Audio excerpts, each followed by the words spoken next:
मंच देश भर में कार्य करता है और वर्तमान में स्वावलंबी भारत अभियान उसका समन्वय कर रहा है और पूरे देश में लगभग 21 बड़े संगठनों के साथ मिलकर के देश से बेरोजगारी कैसे मुक्त हो उसके ऊपर चिंतन मंथन करते हुए विभिन्न कार्यक्रम कर रहे हैं। हम नौकरियों की ओर न भागे बल्कि उद्यमिता की ओर जाएं, ये हमारा बड़ा फोकस है। हमारा यह जो 3 दिन का राष्ट्रीय परिषद बैठक यहाँ लखनऊ में हो रही है, उस राष्ट्रीय परिषद बैठक में लगभग सभी प्रांतों से यानी देश के सभी प्रदेशों से 300 से अधिक बड़े कार्यकर्ता यहाँ एकत्र हुए हैं और वो सारे हमारे जिम्मेदार कार्यकर्ता हैं और उनके माध्यम से ही ये पूरा रोड मैप हम लोगों ने तैयार किया है कि कैसे हम देश में इस विषय को ले जाएं। 2 बड़े मुद्दे जो यहाँ चिन्हित किए गए हैं वो ये है कि एक तो इकोनॉमिक सेंट्रिक हमारा जो पॉपुलेशन है यानी जनसंख्या वृद्धि जो चीन को पछाड़ करके भारत ने बढ़ाया है, वो हमारा तो एक सिनेरियो है कि कैसे वो देश के लिए नुकसानदायक है। बल्कि स्वदेशी जागरण मंच का यह कहना है कि यह जनसंख्या का रेशियो हमारा TFR रेट के अनुसार और बढ़ना चाहिए और उसके आधार पे प्रत्येक व्यक्ति को कैसे काम मिले, तो उसका एक प्रस्ताव पास हुआ है। दूसरा हमारा एक वर्ष 2047 तक भारत किस प्रकार से विकसित और उन्नत हो, उसका रोड मैप अभी 3 दिन यहाँ बैठक में चर्चा करके होगा।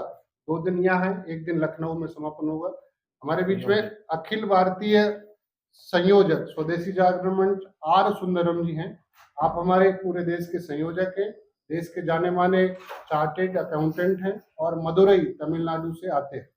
ऐसे ही अखिल भारतीय सह संयोजक आदरणीय डॉक्टर धनपत राम जी अग्रवाल, आप कलकत्ता से आते हैं और इंटेलेक्चुअल प्रॉपर्टी राइट्स देश भर में WTO और पेटेंट और इन सारों पे जो बौद्धिक संपदा अधिकार है उसके देश ही नहीं दुनिया के माने हुए हमारे जानकार हैं। ऐसे ही नागपुर से हमारे बीच में अजय जी पतकी, आप हमारे राष्ट्रीय सह संयोजक हैं, ये भी आ जाए। तो प्रेस कॉन्फ्रेंस में तीनों लोग इन सारे विषयों की जानकारी देंगे।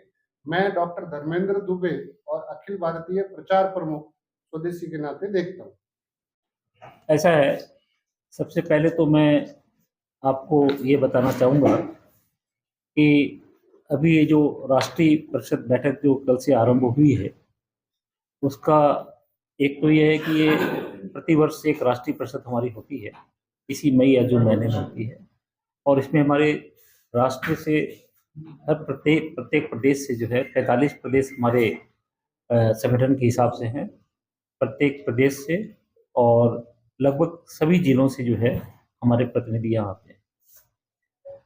राष्ट्रीय परिषद के अंदर में जो भी कंटेम्प्रेरी बहुत जो आर्थिक दृष्टि से जो विषय होते हैं उन सब विषयों पर चर्चा होती है। अभी देश के सम्मुख जो सबसे बड़ा जो मुद्दा है वह है बेकारी की समस्या। तो इस बेकारी की समस्या को हल करने के लिए स्वदेशी जागरण मंच ने पिछले 2 साल से एक विषय लिया है कि देश को स्वावलंबी कैसे बनाया जाए।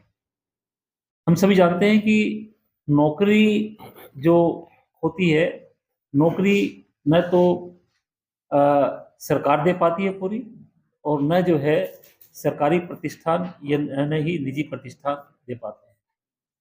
देश में जो मुख्य रूप से जो रोजगार होता है उस रोजगार को हम लोग उसको जॉब से न समझ करके उसको हम अपने स्वरोजगार के आधार पर किस तरह व्यक्ति अपने जीवन को पाल सकता है, यानी उसकी जीविका जो है वह स्वरोजगार पर चलती है। और अभी पूरे हिंदुस्तान में 93% लोग जो हैं वह स्वरोजगार के आधार पर चलते हैं। तो स्वदेशी जागरण मंच ने यह एक मुद्दा दिया है कि देश में उद्यमिता को कैसे प्रोत्साहन दिया जाए।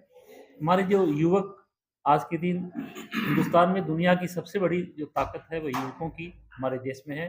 37 करोड़ युवक जो हैं 18 से 29 साल के हैं और उन युवकों को, उस युवा शक्ति को किस तरह से उद्यमी बनाया जाए, क्योंकि भारत जो है पहले भी जब दुनिया की वो सोने की चिड़िया जब कहते थे, वो 1730 के पहले जो है भारत दुनिया की कुल आय का जो 25% दिया करता था, तो वापस जो है भारत कैसे एक उद्यमी राष्ट्र बन सकता है, उस विषय को लेकर के स्वदेशी जागरण स्वावलंबी भारत अभियान पूरे देश में चला रहा है। और उसी के तहत ये राष्ट्रीय परिषद के अंदर में हमारे 2 प्रस्ताव इस विषय पर लिए गए। एक तो कि जो हमारी जो जनसंख्या जो है, जो आज के दिन दुनिया में सबसे ज़्यादा है। अभी दुनिया के अंदर में जो नॉलेज, इनोवेशन, टेक्नोलॉजी के आधार पर जो दुनिया चल रही है, उसके में जनसंख्या जो है वो एक बर्डन नहीं बल्कि हमारे लिए एक बहुत बड़ी हमारी ताकत है।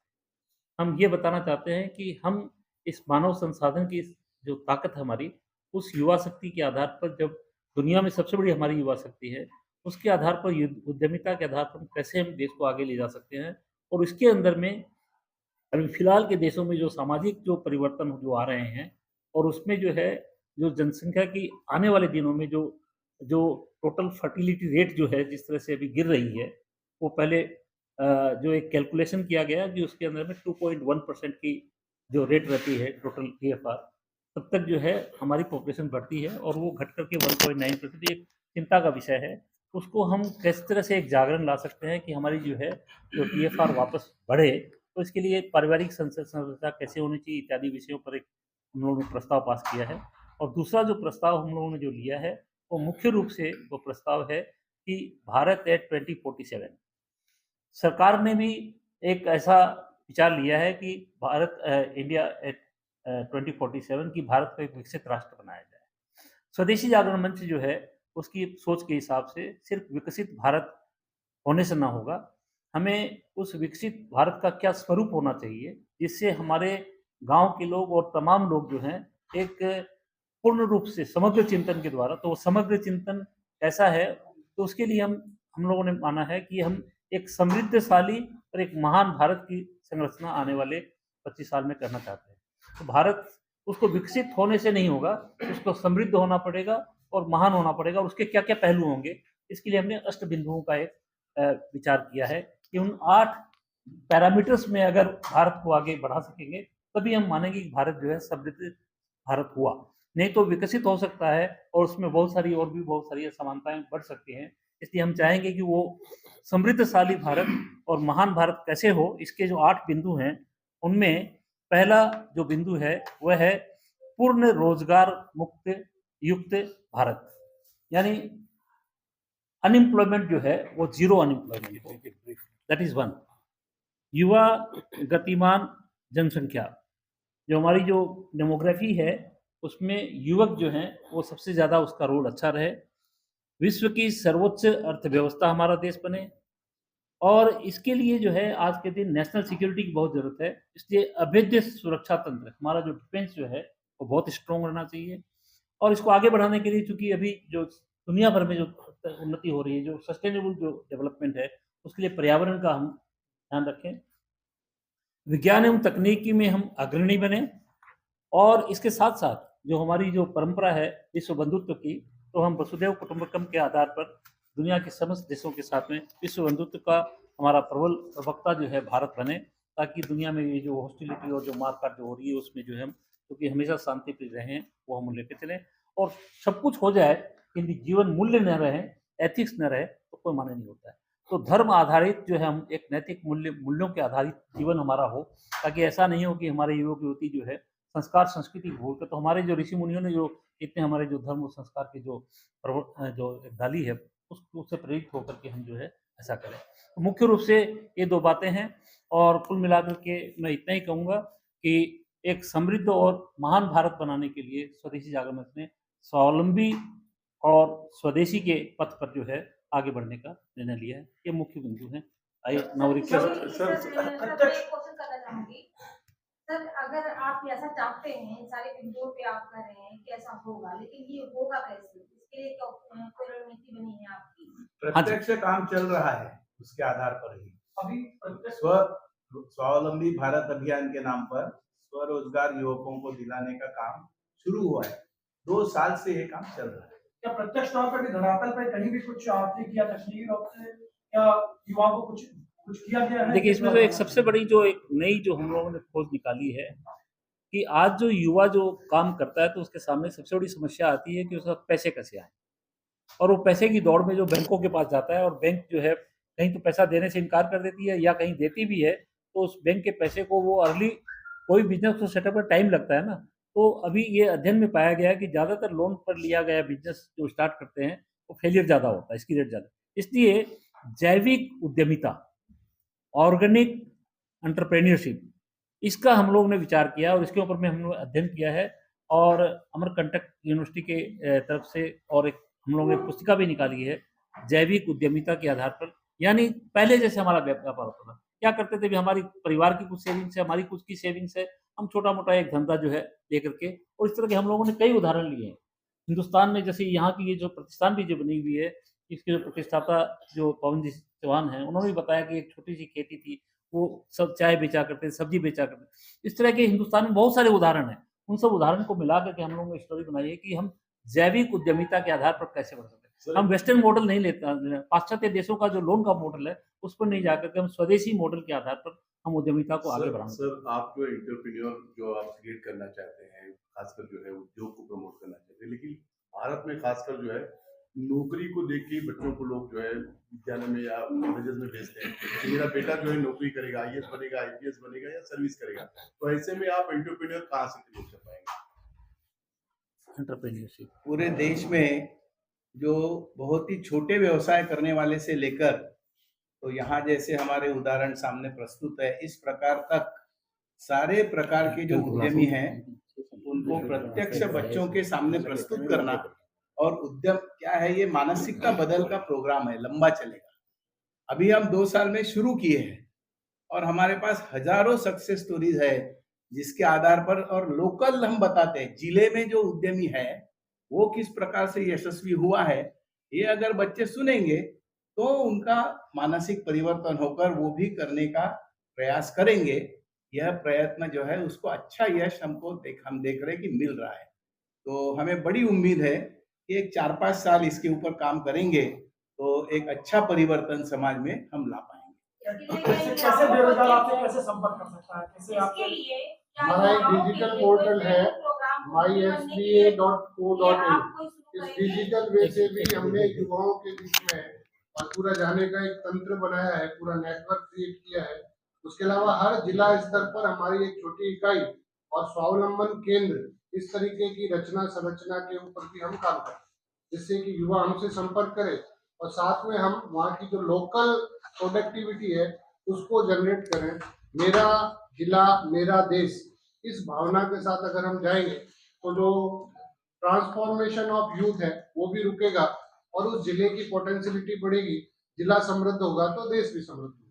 और सबसे बड़ी बात है कि हमने प्रत्येक जिलों में जो है ना, हमारे जिला स्वरोजगार केंद्र हम लोग खोला है। वहाँ हमारे होल टाइमर्स हैं और वो इस विषय में जो भी कोई आदमी एंटरप्रेन्योर बनना चाहता है, उसकी जो भी समस्याएं हैं उसको हम कंप्लीट, उसको प्रोजेक्ट किस तरह का व्यापार कर सकता है, क्या उसको सुविधा चाहिए, कैसे वो आगे बढ़ सकता है। और इसके साथ साथ युवक युवतियों को प्रोत्साहित करने के लिए हम स्कूल और कॉलेजेस में बहुत तरह के प्रोग्राम ले रहे हैं। अभी तक हम लोगों ने पिछले 2 साल में कम से कम भी तो लाखों, कम से कम भी जो 20 लाख से भी ज़्यादा युवक युवतियों को हम लोगों ने ये प्रोग्राम डायरेक्टली दिया है। और हमारे इस तरह के प्रवास के कार्यक्रम चलते हैं। आगामी अभी अगस्त महीने से लेकर के फिर नवंबर महीने तक भी जो है, हम 3 महीने का जो है, हमारे सभी अधिकारी जगह-जगह जिलों में जाकर के ये प्रवास भी करेंगे। उससे इस कार्यक्रम के तहत लगभग कितने लोगों को रोजगार मिल चुका है आप लोग के प्रयास से? लगभग 5 लाख, अबाउट 5 लाख के करीब। क्योंकि हम लोग और भी कई प्रतिष्ठानों के साथ में मिलकर के इस काम को चला रहे हैं। Yeah, I am from Tamil Nadu. Let me please pardon me for speaking in English. Well, I want to sum up. We have 100 crore of productive population. Of all of you know that. So no country has faced this challenge at any point of time, but we are facing this challenge. So we want to go and sensitize the people, the various avenues available for increasing or adopting the livelihood opportunities. Somebody was asking, somebody want to go to IPS, or we go to the colleges. We wish them well. So you try for bank job, you become an IT engineer, or you go abroad, whatever you want to do, you do. Plus, finally, if you are not able to get anything, there is another route which is more productive. Please also look at this route.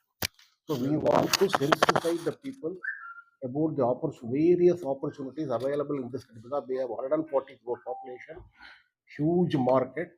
When companies from abroad are able to look at our market size and want to enter India, so our entrepreneurs can also do that.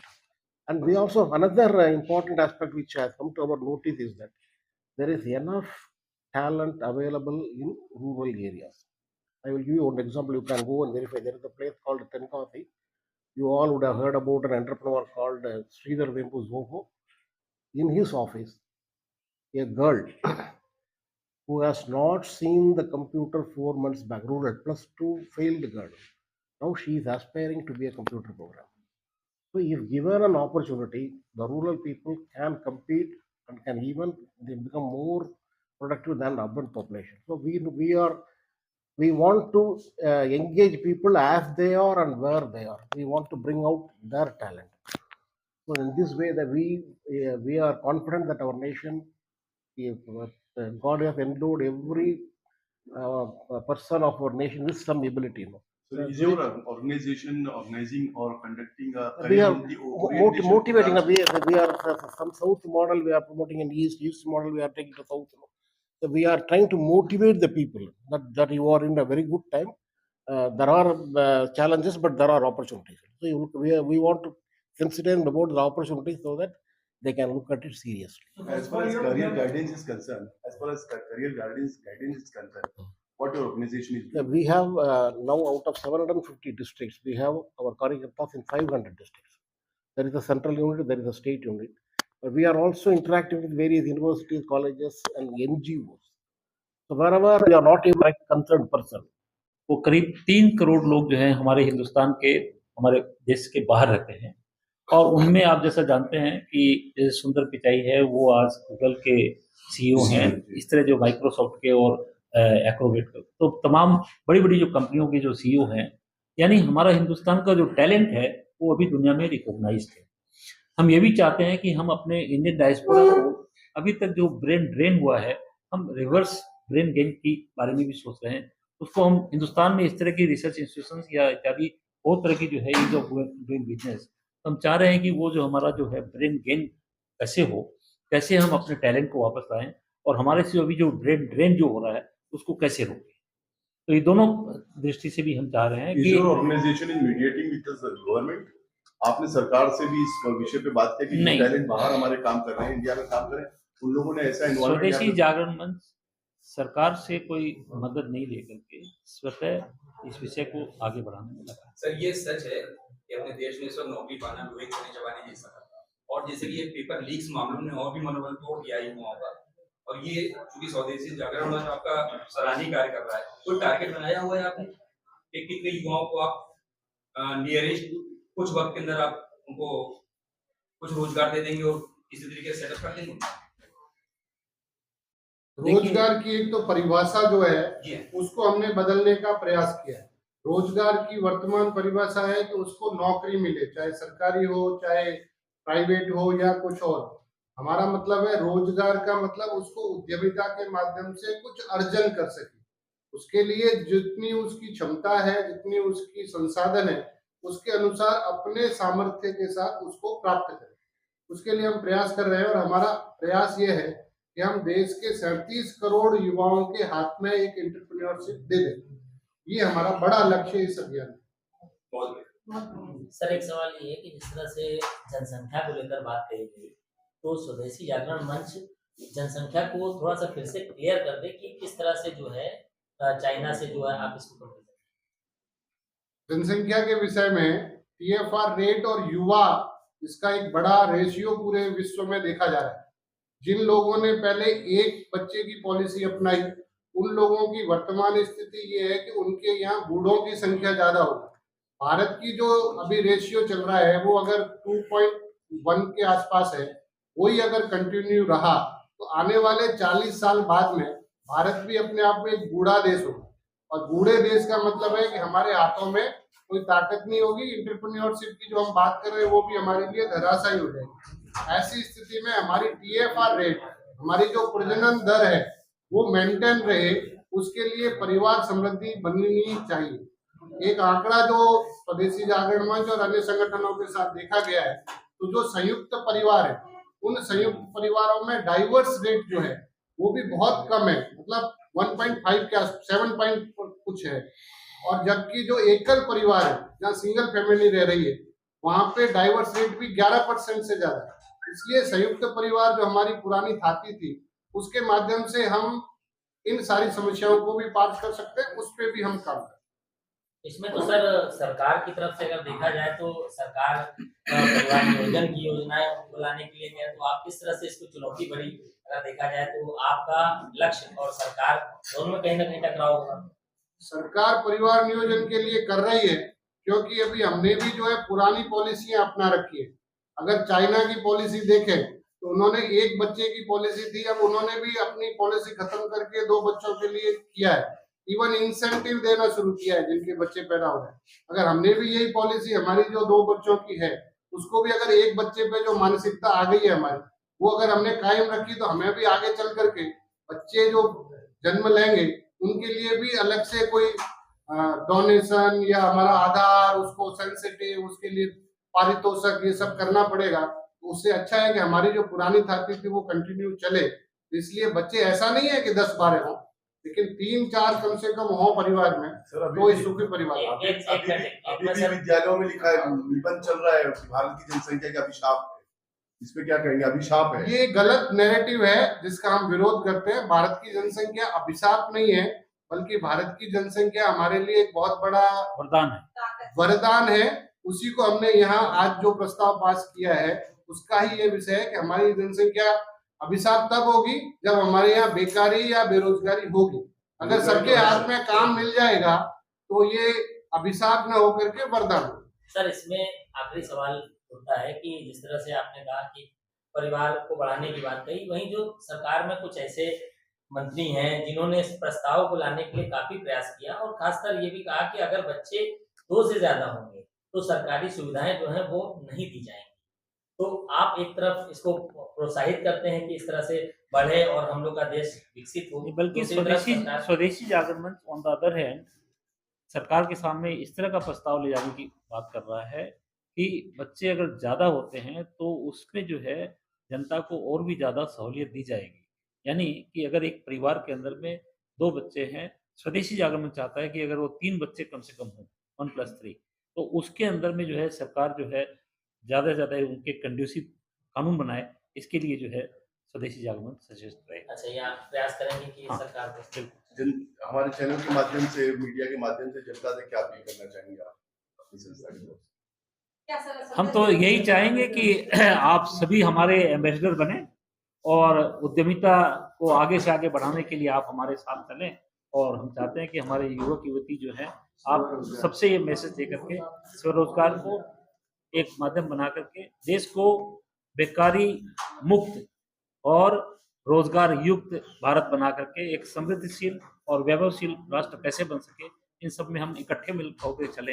कि स्वदेशी जागरण जो है प्रत्येक नागरिक को अपना साथी समझता है। आप पत्रकार बंधु और जितने भी लोग हैं सभी हमारे साथी हैं, सब मिलकर। एक बार और बता दें कि आसान तरीके से आपसे संपर्क कैसे करें जरूरतमंदों को?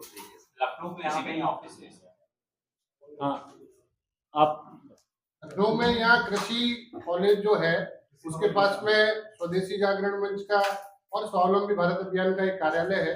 लखनऊ के अलावा हमने पूरे उत्तर प्रदेश और लगभग देश भर में 700 स्थानों पे ऐसे अपने कार्यालय खोले हैं। उसके अलावा जैसे मैंने कहा, हम डिजिटल स्वरूप में भी MySBA के माध्यम से हमसे जुड़ सकते हैं। और देश भर में अभी तक लगभग 5 लाख से अधिक युवा हमारे साथ डिजिटली जुड़े हैं, जो इस अभियान को और आगे ले जाए। For the last 30 years, our organization is looking at population as an asset and not as a liability. Even when the UN released its population statistics last year, they said 9 billion lives, immense possibilities. So we look at population as asset. केंद्रीय कार्यालय हमारा दिल्ली में है, are के पुरम में। दिल्ली में are के पुरम।